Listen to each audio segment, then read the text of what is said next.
तहरीक इंसाफ के रहनुमा फरूक हबीब ने निगरान वज़ीर आला पंजाब को तनकीद का निशाना बनाते हुए कहा कि मोहसिन नकवी की कोई हैसियत नहीं। मोहसिन नकवी सिर्फ इलेक्शन कराने आए हैं, इलेक्शन कमीशन इसका नोटिस ले।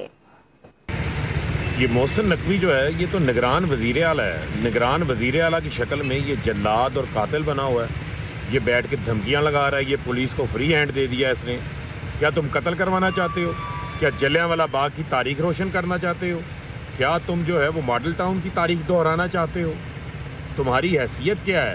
तुम इलेक्शन करवाने आए हो। इलेक्शन कमीशन को चाहिए फौरी तौर के ऊपर इसको फारिग करे, वरना ये इसकी जुल्म और बर्बरियत, जिले शाह का कत्ल, इसका सारा बोझ इलेक्शन कमीशन के ऊपर आ रहा है। और वो पुलिस अफसरान जो इसके गैर कानूनी अहकामात पर अमल दरामद कर रहे हैं, मैं उनको ये कहना चाहता हूँ इसने चले जाना है। ये महीने डेढ़ महीने का मेहमान है, ये कोई परमानेंट हुकूमत नहीं है।